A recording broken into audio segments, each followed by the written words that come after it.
All right, y'all. We back for episode 9, Choosing Sides. If you haven't yet, please subscribe.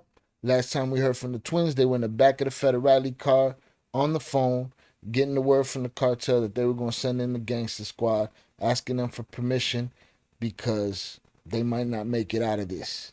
Jay looked at Peter. Peter didn't look like he'd have the right answer. Jay made the executive decision. Here we go.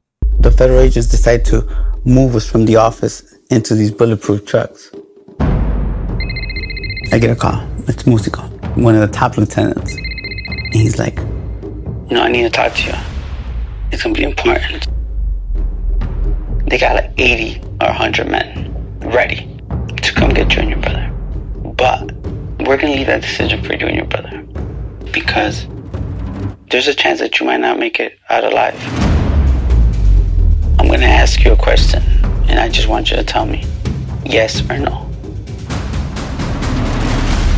Our lives are filled with thousands of choices that we have to make. Split-second decisions that change the directions of our lives. But sometimes you don't want to choose. Peter and Jay were looking at their lives being taken away no matter what. Life in prison or a gunshot to the head. In that moment, through the crackle on the phone line speaking to the cartel's top lieutenant, Musico, Jay decided that being taken to prison by the US Marshals was a fate scarier than death. Instead, they risked the potential bloodbath of a cartel battle. So, I'm going to ask you a question. Do you green light for us to go get you? Yes. Musico said, I think you're making the right decision. But I want you to know something. You see those federal agents? They're no different than you and me. They're ready to die. They're not going to go out alone. When we come, just know they're going to try to kill you first. Absolutely. You right there.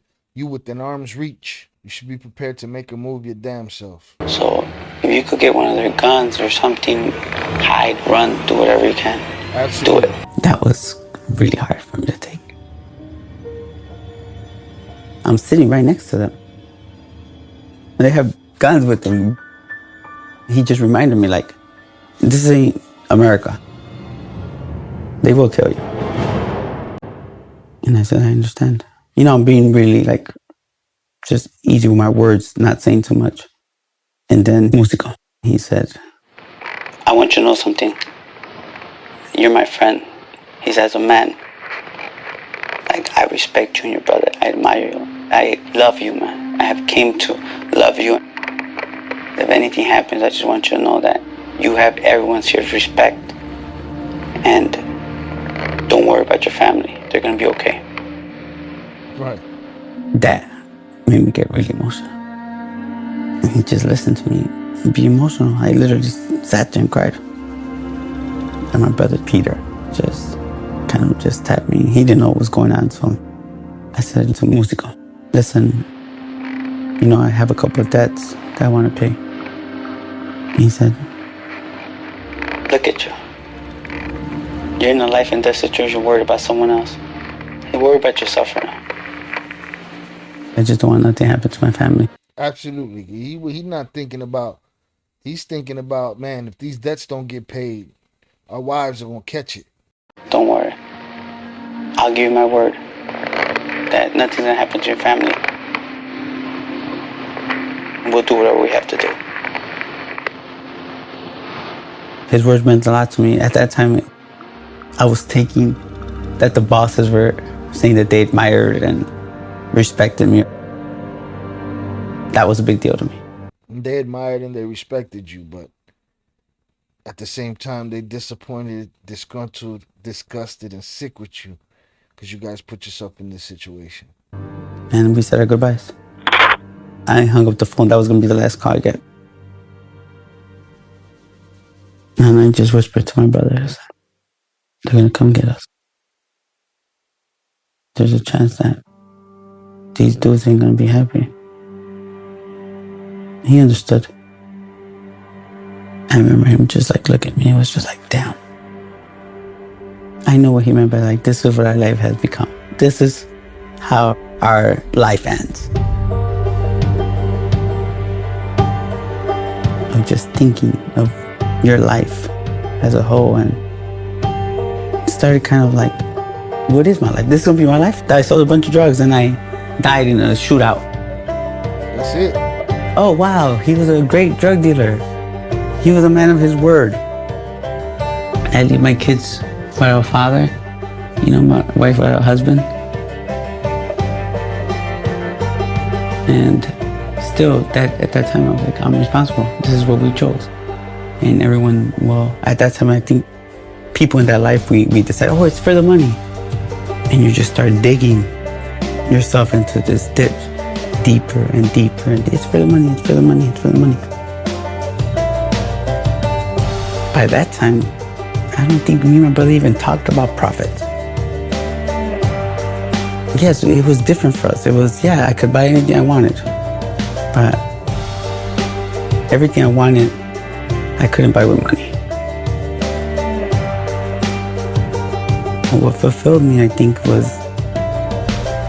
finally having like a family, and I think maturing, seeing what was like all those other moments where you were like faced with life and death. I think you start realizing, wow, that money wasn't doing nothing for me. Them houses, them cars. At that time, we're 25 years old? But that's the thing. That's your claim to fame. Your claim to fame is that you made a lot of money. It's like when, let's say there's a rapper you don't like, and you tell somebody, oh, he's garbage. And they say, yeah, but he made this much money. It's like, yeah, he made that much money, but he can't out-rap this dude that didn't make that much money. And the only reason I bring that up is to break down, to me, what's obvious. Yeah, you guys knew how to make money, and you were smart when it came to the logistics of everything, and you were disciplined when it came to money.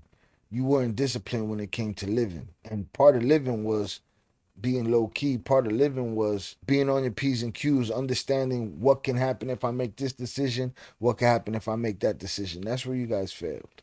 Money, you guys grew money on trees. Believe it or not, I used to think I was old. I had friends pass away when they were 17, 18, 19. That's a fact. No one ever lasts that long. Either you go to jail or you're gonna die. I understand that. We drove around for a little while. They made us stop at a parking lot.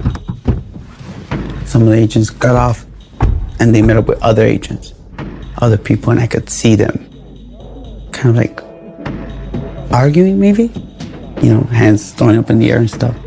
Yeah, everybody's wondering what kind of mess they got themselves into. They thought they were sending home a couple of gangbangers that were on the run. Come to find out, they got the biggest distributors of cocaine for the Sinaloa cartel. And now they got Mencho's 100-man squad coming for them. Yeah, there's hands thrown up in the air, arguing, all kind of internal conflict. There's probably 16 total. There's like 4 or 5 vehicles, Suburbans.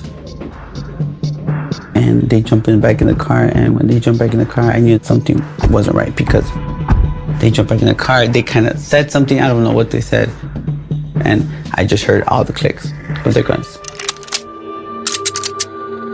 And my heart probably skipped a beat, and I'm sitting down, and one of the agents has his AR-15, he's putting it around the chamber, but he has his handgun under his leg, and it's cocked. He has it under his leg right here, on my left side. And I'm like, wow. We end up driving. We leave there, we follow the other vehicles of the agents or whoever the men were that they met with. But they were like kind of well dressed. And we followed them. And we started driving through roads I knew. To me, we're heading back to the airport. I see that there's vehicles parked, like there's vehicles stopped. I see that there's 2 young guys in like utility vests, and they have AKs. And they're standing in the middle of the street. And he sees them, they're holding their gun. And he calls them. I'm like, come here. They're waving their hand. And he tells them, like, churn. And they easily turned in, and I could feel their tension. I could just feel it. And as they're researching, I'm able to see to my right, there's like probably 80 armed men. Everyone holding AKs, rocket launcher. And they ease the trucks up into the street. And one of the agents says, "Don't make a move." They surround all the vehicles. And I'm like frightened, fear. I can't even explain. We just stopped. He just said, "Don't move," and we stopped. Y'all are the fish in the bucket, surrounded by 100 men with guns and rocket launchers. They're just like sitting still, all the vehicles. And all the armed men, they come. They start trying to poke in. And they're like telling them like, just, calm, just calm. All young kids. They have to be, most of them 20 and under probably. Some of them could barely even carry the gun. And I did start looking around. I look, and under this like restaurant canopy, I see that there's 2 guys standing there, and there's 3 or 4 like sicarios standing in front of them. I'm on the driver's side. He looks like a kid carrying an AK. Turns back, he puts on his back, and he tells the guy something. I could see him moving his mouth, and he has a paper in his hand. He runs up to the truck and he says like this. He nods, like points at it, like here. I guess they were asking him, we were in that truck. He opens the door. The federales don't move. He said, "Don't move. We're gonna do this the right way." And he tells them, "You guys," in Spanish, and he's cursing, like, "one false move, we all going to hell." The guys just sit there. The guy comes and he looks at me. He's holding a paper I can't see. And when he turns, it's our wanted picture. And he goes like this, so. What's his thumbs up? Yeah. He comes like, "Let's go." To you and Pete.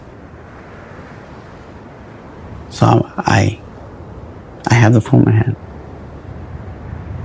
Peter jumps off, and I'm gonna start walking away. And I said, "Hold on 1 second." And I come back to the door. He's like, "Hold on, like what are you doing?" And I'm like, "Hold on." The man that was in charge, he's in the front seat. I said, "I'm not gonna need your phone anymore." And I said, "I'm gonna keep my word. I'm gonna make sure I pay you something." And he was like, "Yes, sir." And I reached over and I shook his hand.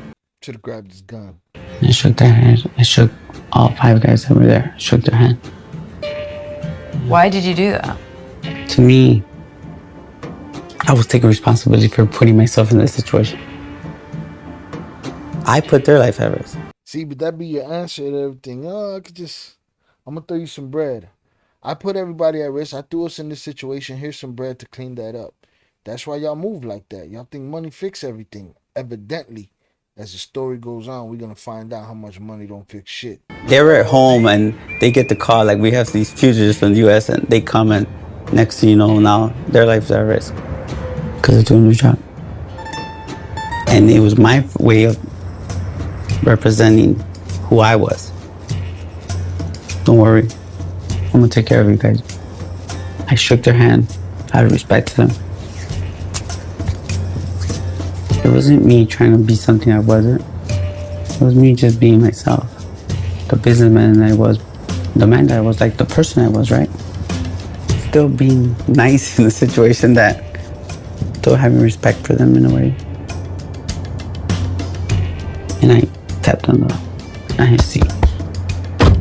They closed the door, the guy stood there. My brother was in front of me. We walked up to the stoop where the 2 men were standing there, and they have man bags or man purses, we call them. One of them has a AK hanging on his shoulder. You know, like they're the ones in charge. One of them reaches out. He was a lieutenant for that organization. And then the other guy was Mencho.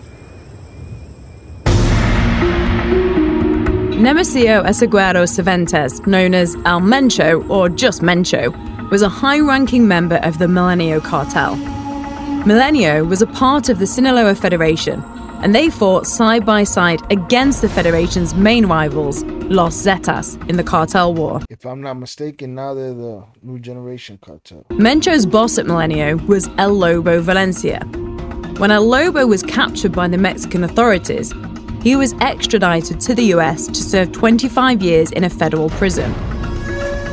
Milenio fractured, and Mencho started the Jalisco New Generation cartel, known as CJ&G. Many thought Mencho had handed El Lobo to the Federales so he could lead his own cartel. Whatever the reason, it worked. CJ&G is now considered the most dangerous criminal organization in Mexico. And Mencho himself is one of the most wanted men in the world, with a $10 million bounty on his head. Mencho's the one that smoked that kid, that YouTuber, that young alcoholic kid. I don't know if y'all know that story. If you want me to cover it, if you want me to cover anything, put it in the comments, man. I'll go through there and see what you got. But with a $10 million bounty on his head. And if you've ever visited or are in Los Angeles, you might have even seen Mencho's face on a few DEA billboards around the place. There's even one near Dodgers Stadium. it's famous. Hey, Mencho. Pleasure to finally meet you. You guys are good? Yeah. Said, hey, you know, you got a couple people who need to talk to you. They handed us like 2 or 3 phones. One of them was the boss at the time. His name was Lobo Valencia. He was the head of the Milenio cartel. Was part of the Federation. Just a smaller group. Got on the phone, kind of quick, thank you. I talked to Vicente Zambada on the other phone. Vicente Zambada is Mayo Zambada's eldest son. He was one of the most senior members of the cartel and answered directly to the bosses, Chapo, Mayo, and Arturo Beltran. Vicente handled shipments across South America. If I'm not mistaken, he testified too. We'll get there eventually. There's more after this series. 4 episodes left of this series, including this one. I'll continue to react to different parts of the story and kind of catch us up to where we're at now. A lot of these guys' storyline has changed since the time that this was taking place. And we'll also be looking for stuff that wasn't mentioned in this series itself. His eldest son. He was one of the most senior members of the cartel and answered directly to the bosses, Chapo, Mayo, and Arturo Beltran. Vicente handled shipments across South America. He coordinated corruption with a budget of $1 million per month, which he used to pay bribes, and he also manipulated people for his father. Vicente was eventually arrested in 2009, and he pled guilty to using private planes, submarines, and speedboats to traffic over $1 billion worth of cocaine and heroin. They didn't have nice things to say, put it that way. What did they say? First, of course, was, are you okay? You okay? You stupid son of a bitch. And the next thing, like, what the fuck are you doing there? And it's a weird way because to Vicente, he was like younger than his father. So he has like that Culiacan slang. So every other word was like, you dumb motherfucker, like. And I said, come on, man, I had a long day. See, that's even the young dude knew that what you did was stupid. And you're like, oh, I had a long day. You said the same thing to the bosses on the phone. Can we talk about this later? Y'all wildin'. Let's work this out later, yeah? And he's like, listen, you have a bunch of people roughed up right here. Like, you need to come and take care of this. Yeah, you got to go answer for yourself, man. Accountability. Don't talk to me about no nap. Don't talk to me about no, I got to go check on my wife. None of that. They pulled out 100 men. They put 100 men out on the street for you. Like, you still downplaying it like what you did wasn't a big deal. What you did was a big deal. It was a silly mistake. Soon. I'm like, let me get home and we'll get to that. It's weird because my relationship with them wasn't what people expect. It was a friendly relationship. no matter what. It was a friendly relationship, and they treated me kind of like family, almost like. It was that family, like, kind of like they were gonna talk shit in a nice way. Like, it's still in their way, but they were still like family can. Yeah. Yeah, but what y'all want? Y'all want to end up in a basement again? Like, you ain't taking enough losses. You was part of their team. They should have been able to treat you like family. You know what I'm saying? They should have been able to trust that you was making decisions that they weren't going to have to bail you out of every 5 minutes. Man, just like, I have orders. Our job is to make sure we get you back home safely. So at this point, you're still not safe? Yeah, so he said, so the US Marshals are coming. You see these two guys, they bring them. They have AKs. They're too dark. One of them's chubby, in their 20s, guys. I said, these guys are the guys we're gonna give for them. They're gonna go with them. The US Marshals were only minutes away, and the federales had to give them something. So they quickly got two random guys to pretend to be Jay and Pete and put them in a car to be delivered to the US government. The federales were embarrassed, but giving up the wrong people was better than admitting they had to let the real fugitives go. And so they were put in the cars that you'd just been in, the bulletproof cars, with the federales. Mm-hmm. They sent two okey-dokes. Threw a couple of okey-dokes in the back seat, said, let's give this to the federales. They'd much rather look stupid to the U.S. government than look like they're in cahoots with the cartel. There's two dudes, two okey-dokes, about to get in the back of a federale police car, get picked up by the United States government, all because you dudes were not creative enough to find an unburnt spot to have a meeting. And you talk about, oh, can we talk about it tomorrow? That's wild. There's a lot of blowback involved in what you did. Drive to the US Marshals. To kind of like say, oh, we got the wrong guys. It's the switch, right? Yeah. Yeah. That's common. It's a common practice. In the bulletproof cars with the delivered to the US government. The federales were embarrassed, but giving up the wrong people was better than admitting they had to let the real fugitives go. And so they were put in the cars that you'd just been in, the bulletproof cars, with the federales. Mm-hmm. To drive to the US Marshals. To kind of like say, oh, we got the wrong guys. It's the switch, right? Yeah. Yeah. That's common. It's a common practice. Mental. He was like, do they look like you? I said, hell no, these are ugly motherfuckers. Like, you know, I had to make a joke out of it. Yeah, make a joke out of the fact that you just threw these two dudes away, because that's where your head had gotten to by that point. And they're like, I know. I felt bad. I was like, hold on. Are you guys okay? He said, man, guess what? They gave us all a bunch of liquor so we could get drunk, so they could look like they were partying. They gave us some Coke. It's a good day. Mind you, it's 10, 11 in the morning.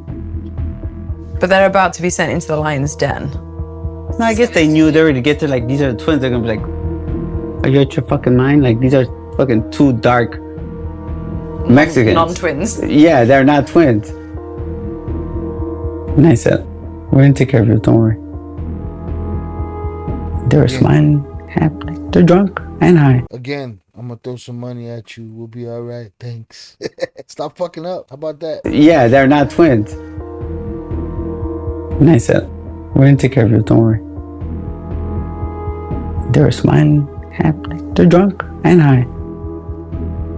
They went and jumped in the cars. Didn't even think twice. They put me in another bulletproof car.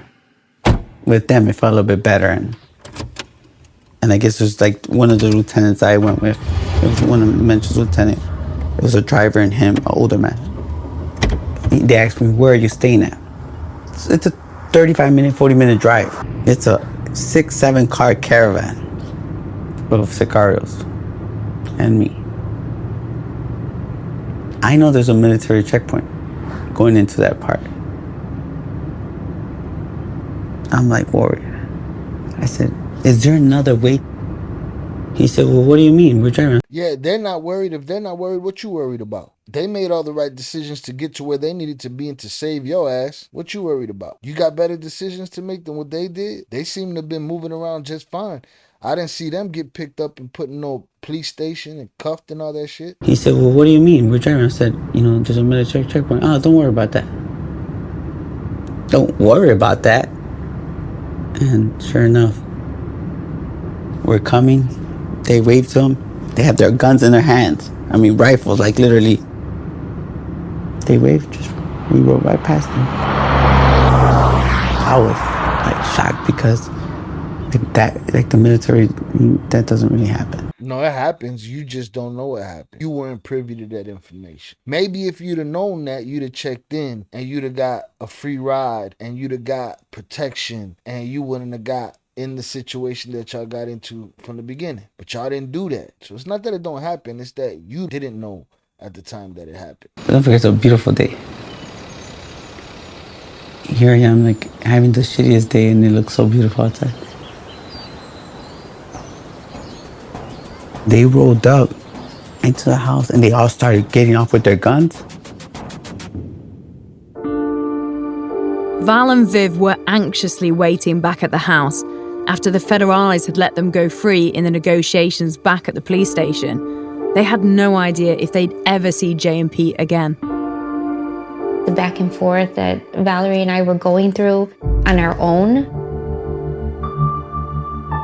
No one's giving us any news of what's going on with them. I seen all the trucks and the guys, and then they were armed, and it was like, this is, It's weird because in one way it was like paradise, and the other way it was like hell. We're in the most beautiful, probably, beaches of Mexico. There we are, like, living through the worst, one of the worst moments in our lives. I think that's like really, I would say, the epitome of what our lives were before that. That every happy moment, every beautiful moment in our lives, every memorable moment in our lives was overshadowed by a bad moment. Every beautiful moment of your life was overshadowed by a bad decision. You get used to it, and then you just wait, and then you're like, okay, well, we'll get over this, and it'll pass tomorrow. That's that time that I was telling you, Charlie, that we live on these high moments because that's all I could live on, was the high moments that we were going through. And the low moments and the turmoil that we would always go through too, was like, we'll pass through it. We'll get through it. And then you become like, you would get numb to it. No, but if I could get rid of the cartel and our story, it'd be a fairy tale. You have no story without the cartel. He just said, if I can get rid of the cartel out of the story, their story would be a fairy tale. No. Whatever fairy tale you thought you was going to have, it only happened because of the cartel. You wouldn't have had none of this shit if not for the cartel. And mind you, it may sound like I'm being rough on these guys, but the last 3 episodes, they've been making stupid decisions. We ain't even got to the stuff that I should be frustrated with. I come in and Bob was like, she was upstairs, I guess, getting her stuff. I was surprised why she was still even there. We walked in and they were shocked because you see all these dudes coming in with guns and just saw me, started crying, and we all cried. Then I introduced Valerie to Mencho. He was sitting there. He had his radio in his hand. And he's kind of sitting like really cocky though. On the table, like with his legs open, and he has the radio here and he's playing with the switch with his gun in his hand. And he's like, yeah, don't worry, we're gonna leave, we have a federal police coming to escort us back to Guadalajara. Did that change you after that? Oh, for sure. None of the other stuff changed you. Kidnappings, torture, all of this. And none of that changed your thought process, man. It made me see what I could be facing.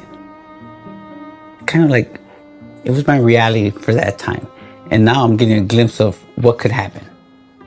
And that wasn't a good feeling. That was not something that I liked. What happened to the US Marshals and the 2 guys that were put in your replacement? Well, later on I did find out they did make it.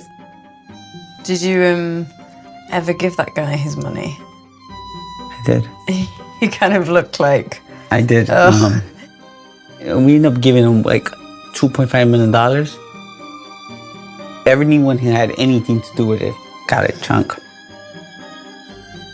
Was $2.5 million a lot of money to you at that point? There's money that we consider to be the cost of doing business. To us, is overhead. The company can't function without the CEOs who are micromanaging like everything. So you take it as loss. It was what it was. I mean, you prepare for those things. Prepare for other things, and you won't have to pay for those things. We were at the top, right? And I like to say the upper echelons of the drug cartels. And I was sitting at the table with them. I wasn't just another person. And I would say that at that time I was proud. That's what I did. And when we decided to change our life, it was all those moments. Things are getting taken from me. Things I'm not willing to give. I'm willing to lose money. I'm not willing to give up what I sacrificed so much for. Was that in all these years, all these things were changing me. Not just that I was going through hardships, that I was maturing. I was starting to understand like the destruction and everything that was doing to me, to the family, and understanding like my position and how I got there. And starting to understand that what we were doing wasn't the right thing to do. Like, and we could sit there all the time and say, oh yeah, I don't do something like I'm proud. Oh, I don't hurt anyone. I don't kill anyone. But that didn't matter. It did make me feel a little bit guilty, you know? Like I did feel at times like I was no different because I felt like I was participating. Like now I'm there with them. And I used to think, well, before I wasn't it. I remember one day thinking I was because I was still doing this in Chicago. And I think that goes back to how America perceives the drug trade. I was who I was because of the United States, not because of Mexico. Some way, somehow, I guess we all have a part in what's fueling the violence and how the business works. And I guess that's what I'm here explaining. How the business works, how it trickles down. There's a production line. When y'all were in the United States in Chicago, you were on one part of the production line. You managed to somehow stumble your way to the other end of the line where the bosses was at, where it all originates from. You were in the game. A lot of it's politics. It's not just the business anymore. And I had to see that. I had to live that for it to affect me that way.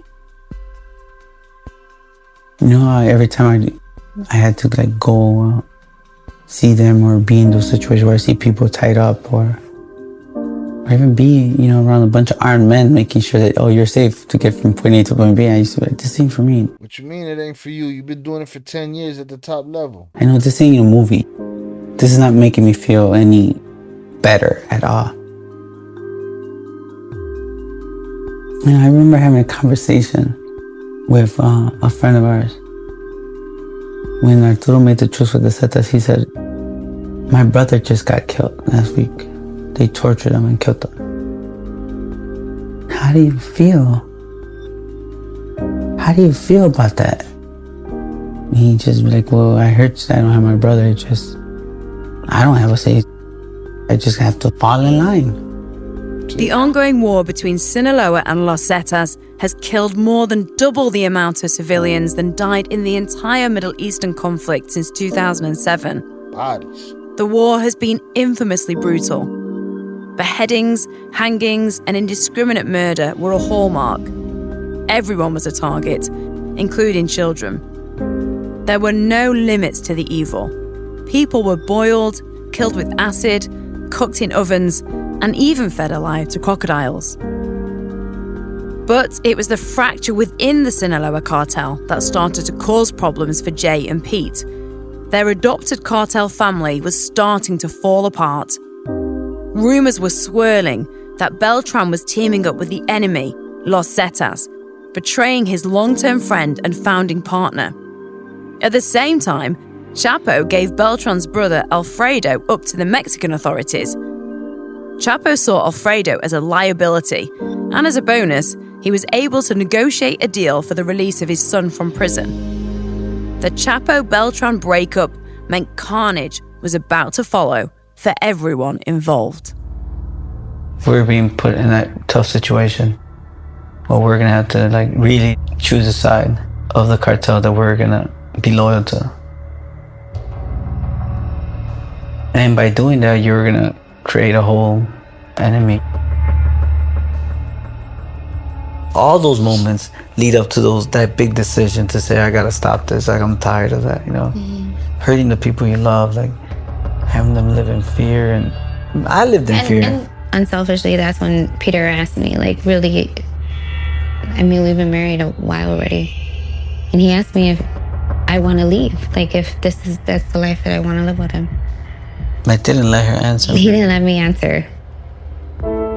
Obviously, I knew what I wanted. I mean, because if I didn't know what I wanted, I would have left a long time ago. I've had millions of reasons to leave. And not because he wasn't a good husband to me, not because he was a perfect husband to me, but all the signs were there. They were like flashing in my face. I knew what I wanted, but How good of a wife were you? I just listened to him. And not because he wasn't a good husband to me, not because he was a perfect husband to me, but all the signs were there. They were like flashing in my face. I knew what I wanted, but I just listened to him very patiently and gave him my answer. And, you know, I stopped taking my birth control pills, and then I was like pregnant. So everything that I did want that day, everything that when we were sitting there and handcuffed together, and everything that I regret, I feel like I was given that chance. I felt like my decision was well worth it. And I feel like Peter's every decision that he made since he was 17 years old, that I suffer the consequences till today. A good husband maybe would be different in somebody else's eyes, but to me, that's all that matters. That he's a great husband to me, a good husband. It was a guilt that I carried with me. I knew it was hazardous to me, to her, to our future, to our marriage, to everything, and I had to like do something about it. What'd you do, Jay? There was a time where I mean, my brother did think that I could have easily became one of them. Of course. Was it kind of surreal? Because as a kid, you probably knew who Chapo was, right? When you were younger, So just to, maybe, and then you were like, "Oh, hang on, I am like that." These are my idols. Yeah. No question, they're my idols. That once I was there, I did think like, wow, I'm idolizing men. They're no different. I mean, no different, they're men. They're like me, they breathe, they're nothing special. There's a difference. The difference is they'll smoke you. You'll pay them, they'll smoke you. Did you see yourself as like a drug lord kingpin? Because that's how they always get described. I didn't see myself as I never see myself as the way I'm talking about myself now. It was just everything building up since I guess our younger days, since we were kids. And there's so many, all these traumatic experiences that happened. And I know firsthand what they say about that life, about the life of selling drugs leads to prison or death. Sometimes both. And I kind of knew that something was on the horizon, like the tensions, the talking about this and talking about that. And around that time, they had set certain rules. They wanted to keep the price of a kilo. They wanted to keep the price of drugs at a certain price. They wanted to keep it a certain number. For instance, in the beginning, a kilo of cocaine, you could buy a kilo of cocaine in Mexico City for $8,000. In Culiacan, it would cost you $8,900, $9,000. So as you're moving north, the kilo becomes more expensive, even in Mexico, and same for the States. And the war that was happening against the set, that was costing a lot of money. And, you know, we sat down, they said, it doesn't make any sense. Wars are expensive, and I mean really expensive. Just so people don't realize this. My organization month, my overhead was $500,000 a month. What? Your overhead was $500,000 $500,000. a month. So even to break even, you had to Make $500,000. Was that a lot of money? I see that as a lot of money. Did you see that as a lot of money at the time? $500,000. Well, no. And to me, it wasn't a lot of money. When it came to investing back and making sure that our product was safe and that we were in the best case scenario, if I walked away with, 10% of profit, then to me, it was worth it. 500,000, we're anywhere from 5 to 10% of our profits. To me, it's like, I always looked at what I was making. Even if it took 30% of what I was making, whatever. When it came to our organization and our infrastructure, that we never, ever took a shortcut. Like if I was going to buy semi-trucks, I'd be like, get me 5 brand new semi-trucks. And we're paying cash. Whatever the case it was not going to be, I was not going to take a shortcut. I was going to make sure that we had the best equipment and the best workers and everyone got paid well, so that no one had to actually ever kind of betray us or think differently. So the war was brewing almost. It hadn't happened, but you knew it was happening. At that time, yes. What were your choices at that time? My choice was to keep going. Yeah. And pick a side. You knew that you would inevitably have to pick a side. Yes, for sure. I knew that was coming. And you couldn't go back to Chicago? No, I'm a fugitive. I'm wanted in America. So we thought about going to another country. Did you?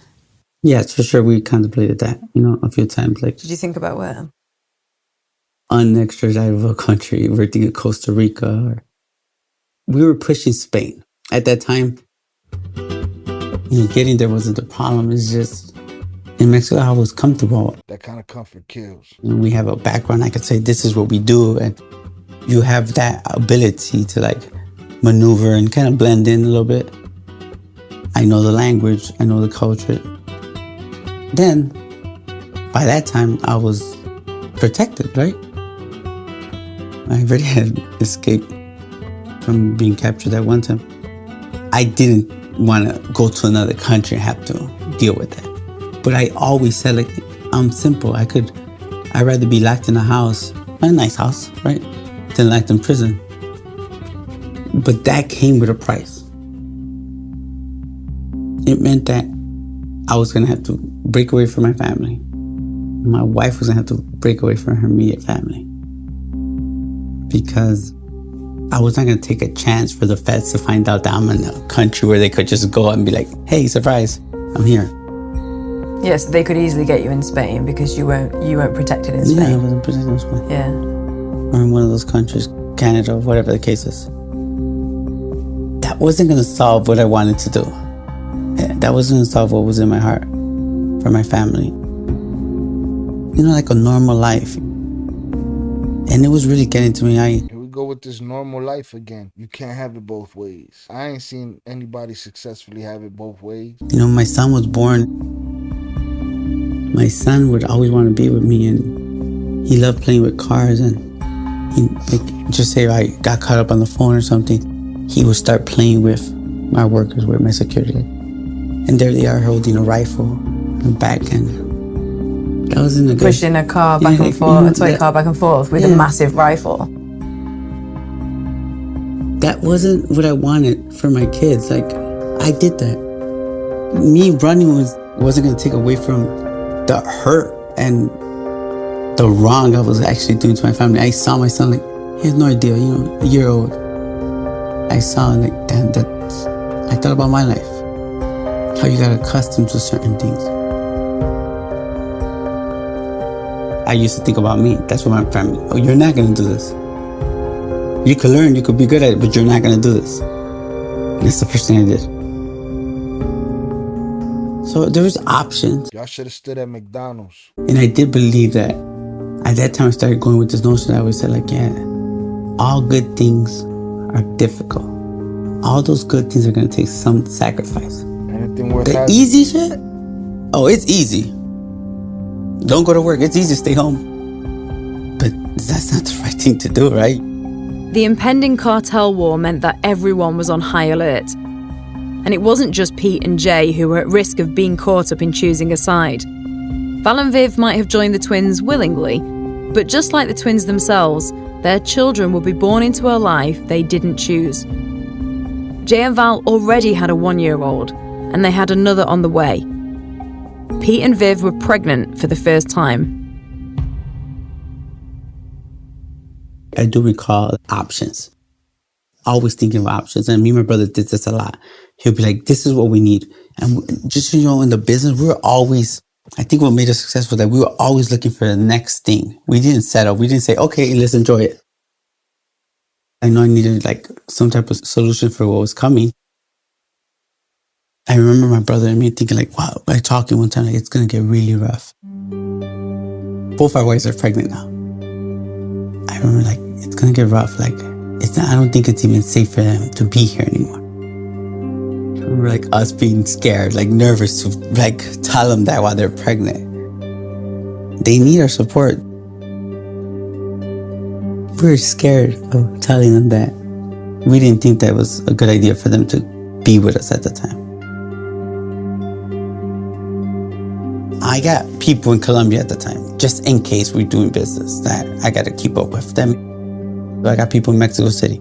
I got people that work in Guadalajara. I got people in Culiacan. I got people in Juarez. I got people in Mexicali, LA, Chicago, Ohio, Detroit, New York, that I, had to be responsible for on a daily basis. It takes a lot. It would take a lot of work. So I have people with me. There's the people that work for the organization. There's then we have associates, right, that we're doing business. Somebody might be doing this for me, and you meet them, you're talking to them. So I have 20, 25 people every day on a daily basis, depending on us some way, somehow, for even the smallest things. Right around that time, I would promise Val that I would rub her feet every day before she went to bed. And sometimes I could be right there with her, but we're not really talking. She's in my presence, but two different lives. I remember rubbing my feet, and I'm getting phone calls. I had just lost $10 million in New York that day by a seizure, and I think it was my brother calling me, and I have our speaker because I'm having my speaker. And you're massaging Val's feet. I'm massaging Val's feet. So how much did we lose? How much was it? I think it was 10 or close to 10. And he was like, damn, that sucks. Oh, well, okay, well, let's see what happens just to keep me posted. I'm okay. She's getting a massage, her belly's big, and she's like, babe, did I just hear you say that you lost 10? What? Too much pillow talking. That's why I say she's wrong for saying they and them. It's y'all. You involved in everything. You privy to these conversations. You privy to these phone calls. You really wanted to protect them. A lot of this stuff should have been behind closed doors. What, 10,000? I'm like, no, 10 million. And she's like, and you're fucking massaging my feet? I'm like, it's okay, babe. It's okay. Don't even worry about it. No. I'm like, it's okay. That was life for us. And to us, it was just another day doing business. And what hurt us more was the people we were losing. Those people that were our associates, that hurt us. But it was just, I guess, the business, right? At that time, I was living in the city. In Guadalajara, kind of more by ourselves. Me and Val were by ourselves. And Val had actually will travel back to Chicago once a month for a week or 10 days. It'll give me and Tommy, my best friend, chance to kind of You travel back to Chicago once a month? Mr. Fugitive that had nowhere to run to? You wildin'. We'll just hang out. I was watching TV and this documentary came out about John Gotti and the Mafia. And I was translating it for Tommy. Basically talking about the case. So I was translating it for him. It basically talked about Sammy the Bull's case and John Gotti, their history. And it just said that Sammy the Bull had received 5 years for 19 murders for his corporation against John Gotti. And, at that time, we're going to dig into that mess too on this channel. I already knew of the story, but this was kind of going in depth about details and how they kind of got to the point of the investigation. To us, it was not a big deal, I guess, right? But I'm sure that for the 80s or for New York, or whatever, there's times it was a big deal to them. And I remember thinking to myself, wow, we got 5 years for cooperating against John Gotti. In my head, I was like, and who the fuck is John Gotti?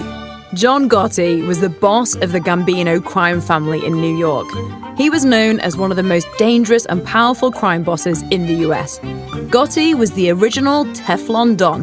No one could get a conviction to stick until his right-hand man, Sammy the Bull, cooperated with another stand-up guy, right? That made mad mistakes. It seems like the detriment of every boss is clout, is being seen, Frank Lucas's fuzzy hat, and that feeling of superiority is a drug that they can't shake and they all fall to it. Maybe if Gotti's suits weren't so spiffy, eyeballs wouldn't have been on him like they were. His short sleeve, double-breasted jackets and shit.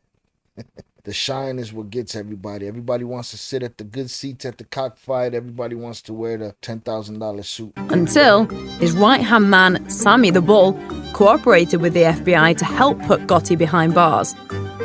Sammy the Bull confessed to 19 murders, but received a 5-year prison sentence because of his cooperation. The people we were dealing with, I felt like was living John Gotti's whole life each day.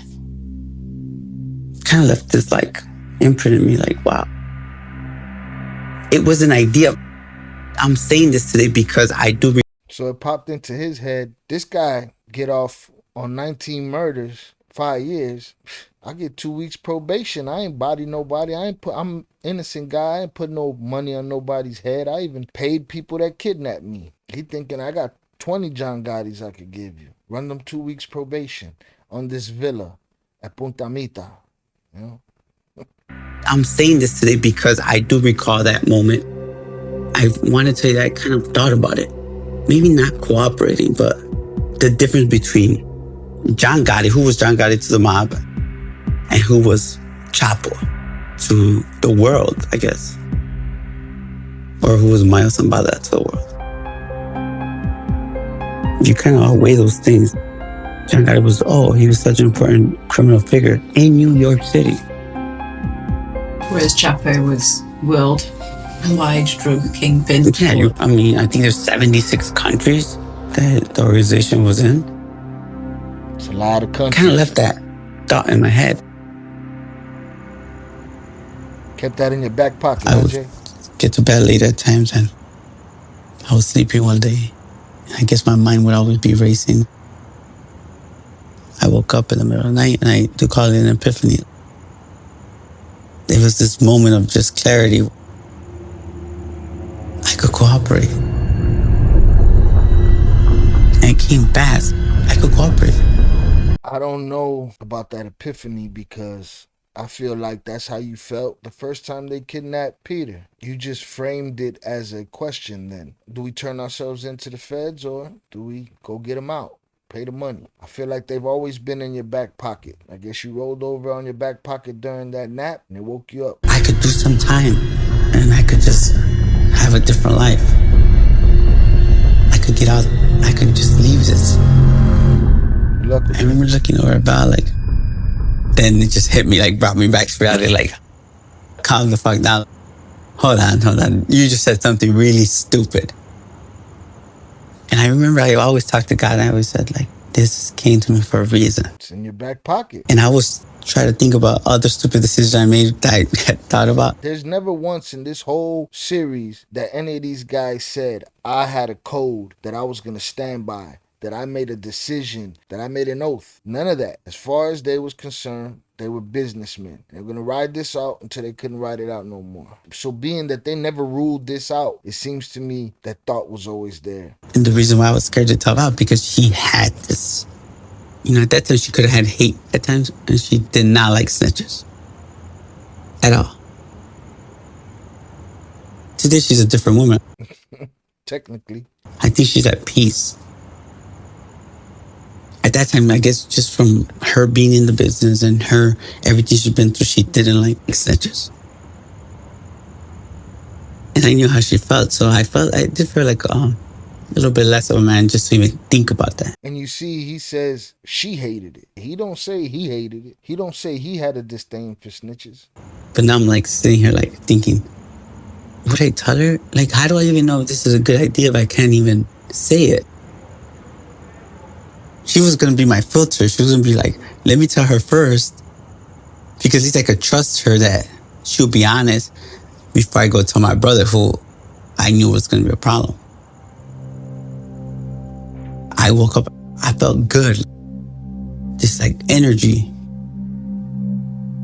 Not until like I came back to reality like a little bit and I thought about what Val was going to say, what Peter was going to say. Or then you almost like talked yourself that it was, oh no, it's a stupid idea. Yeah, but I saw her and I remember just seeing her, seeing my son. He's in his crib. She's pregnant. She's pregnant at the time. I know this is the thing to do. But I'm always open to maybe I'm wrong. Maybe someone could tell me something better.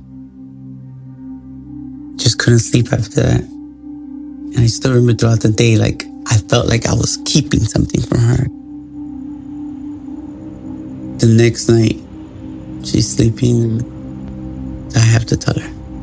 But I had planned to get her right in the middle while she's sleeping. What's crazy is that he been pillow talking this whole series, and now when it's time to pillow talk, he ain't got it in him. And I'm like, I could be ruining her sleep. She could be so mad, and then I'll forget it. But right where she was calm, where she was gonna hopefully just take it in, the right way. I nudged her, like, babe. Of course, she was heavy sleeper, so I'm like, babe. She finally got away. I'm like, what's wrong? I was like, I need to talk to you. What? Babe, I said, it's important. It's really important. What's wrong? I started off like I do this a lot. I want to tell you something. It's just an idea. But please don't be mad. Just don't be mad. Just think about it, or just don't be mad. Just tell me, respond to me in a nice way. Just tell me no, or just don't be upset. Could you just promise me you won't be upset? And she looks a little bit like nervous. She's thinking, what the hell did you do, right? She's like, nah, I won't be mad, but tell me. You promise you're not going to be upset. You're not going to look at me a certain way.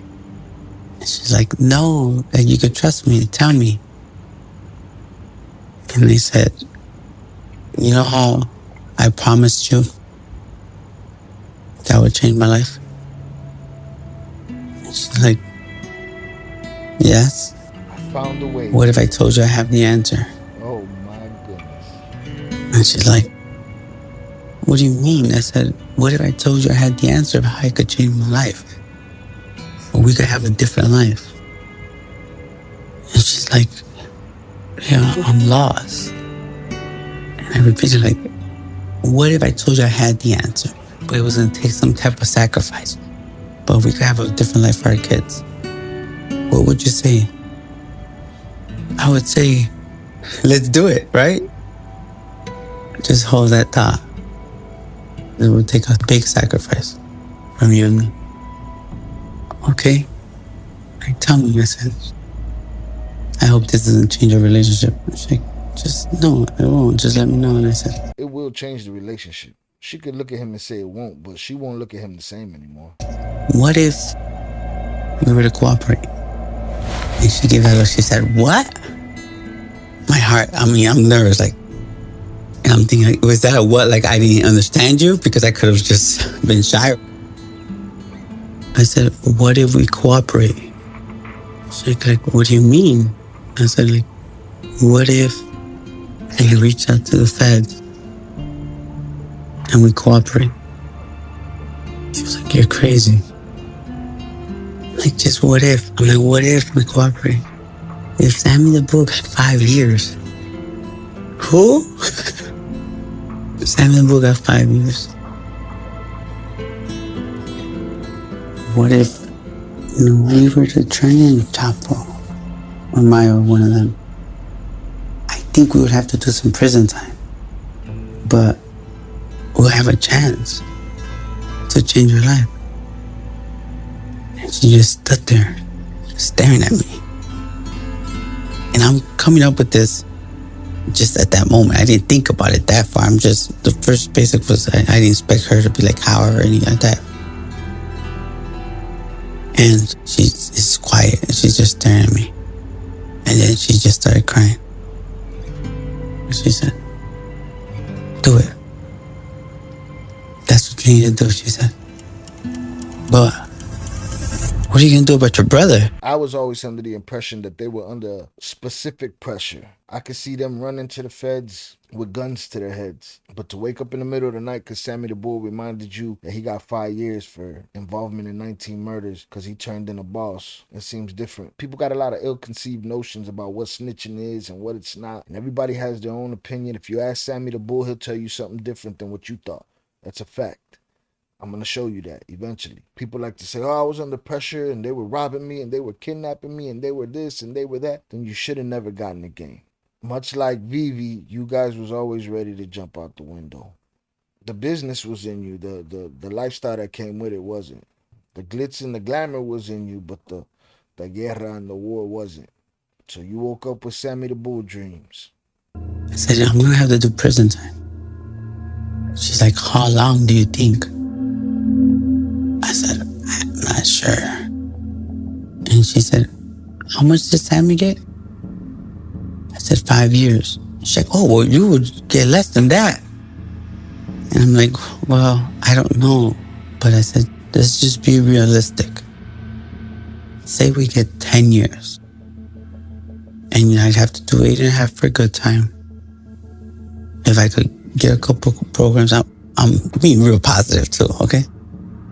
I'd have to do like 7 years. You're over there doing the Sammy the Bull mathematics. Say we get 10 years. And I'd have to do 8.5 for a good time. If I could get a couple programs out, I'm being real positive too, okay? I'd have to do like 7 years. 7 years it'll take and we'll be out. And she's like, 7 years. I said, listen, your average parent goes to work. And I started to calculate, wrap my phone out. I have a calculator on it. They work 40 hours a week. Started doing this calculation. And I'm thinking they're averaging maybe spending 4 hours a day with their kid on the weekdays. And then, on the weekends they have full days, but they need time for themselves. Like, we're not that far off of the time we could spend with our kids in the process. And she's just like, 10 years? I'm just saying worst case. Let's not forget, I'm being hard on them. They were young as hell. They had enough time to do the 7 years. They was very young when all of this went down. They still had time. That was the thing. Too much of the game landed on their head too early. And they were able to handle the logistics of it, but they weren't able to handle the smut and the filth that came with it. I was blinded by what I wanted to do. That it kept me from seeing anything that I think would make me think twice or make me reconsider. I didn't think about the money. I didn't think about anything else but about changing my life. I do remember me about talking about it a little bit more. When I think of something or I have an idea, and people who do know me, I get excited. I get antsy. I want to get to it. So I would talk to Val about different things, all day, just no matter what I was doing, I was going back to that thought. And I did feel I felt really loved. I think that's what I was always looking for. In the way that I was receiving that love from Val. I remember just I would see her, I would look at her I was happy. But then I'd be nervous thinking about my brother. Love. I don't remember thinking about anything else. I was just thinking about that. I was looking for a good time to tell my brother. A few days later, it was within that week or so. For all we know, Peter and Vivi been having the same conversations in their bed on their pillows. I was looking for a good time to tell my brother. A few days later, it was within that week or so. We're going to go to a business meeting. We're talking. I said, hey, Peter, I need to talk to you about something. But you can't be mad. What do you mean you can? I said, I want to say something to you. I want to just give you an idea, but if you don't like it, just just don't be mad. Just hear me out. He's like, all right, tell me. I said, you're not going to be mad? And he'll always gets mad at that. Just fucking tell me. What the fuck did you do? I said, no, listen, this is an idea. All right, tell me. I was nervous. I was really nervous. My heart is I feel like it's shrinking. And I'm like, we know it's coming. I think we have a chance. We could get out this life. And he's like, oh, how? How is that? Don't be mad. He's like, fucking tell me already. And what if we were to cooperate? He said, what? I said, what if we were to cooperate? I couldn't even finish saying the last word when he was like, you stupid motherfucker. Just started screaming, yelling, and I'm like, yo, calm down, you dumb motherfucker. We just end up we're too close to each other. We started to get physical, started kind of throwing each other you stupid fuck.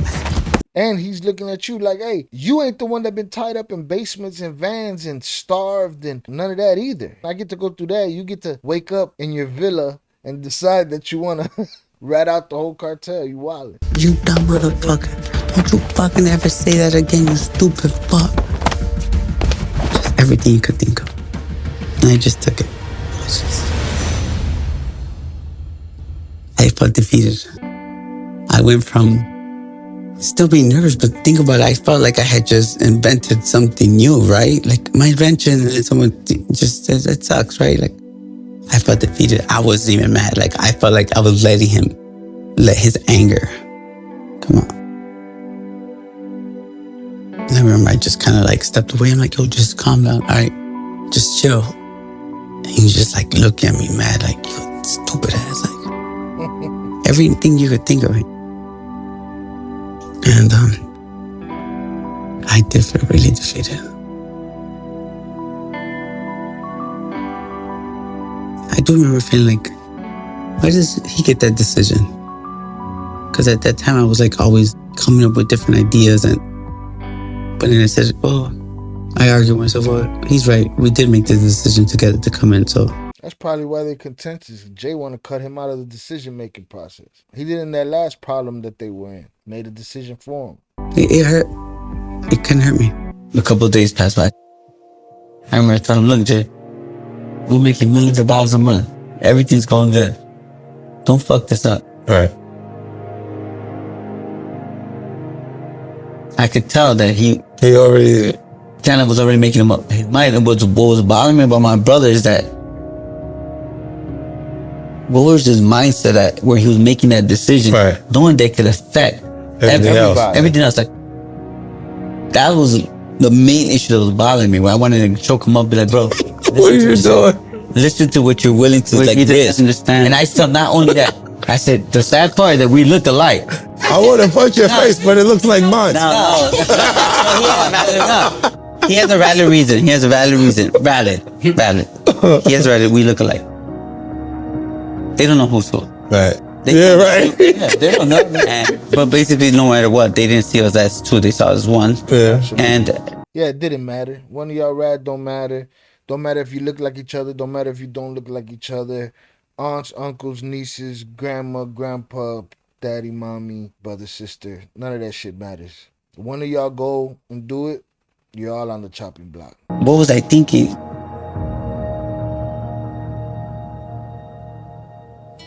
It's kind of like in having my brother as, as my overprotective brother, of course, and then having him as a business partner. And we're so intertwined into our life with each other. And in so many ways, obviously, we're twins, but I did feel a little bit like, wow, I can't even make the decision for my family. We're a package deal. Hey, regardless if we don't agree on many things, in a big decision like that, we have to agree. It has to work for both of us. That was it. We didn't talk about it. We act like it didn't happen. I could tell he still had this little anger. Still has it now. And I want to tell you, maybe a week, 10 days later, 12 days later, it was a while. My phone rang one day. It's a weekday, late at night. It's like 2 in the morning. And I'm like, hello. And it was silent. Hello? And he's just like, how would we do it? Wow. Sammy the Bull woke up Peter too. All right, y'all. Episode 9, Choosing Sides. We got to the great revelation that these guys wanted to cooperate. How did we get there? Not in the way that I thought at all. I thought we were going to see some kind of gun in your mouth situation, back to the wall. There's nothing else we could do. We have no other option but to get out this way. That's not what we got. We got the revelation that they had been going back to Chicago once a month. And then we got that Sammy the Bull got 5 years for the involvement in 19 murders, for giving up John Gotti. And that night he rolled over and felt Sammy the Bull in his back pocket, and he woke up and he said, Val, I could get 7 years for all of this. We ain't got no bodies. We're the good guys. They go and they tell Peter. Peter tries to beat him to death over it. 10 days later, Peter calls and asks how would they do it. I appreciate y'all for joining me through this story. If you can, please subscribe to the channel, and I'll see you for episode 10. Peace.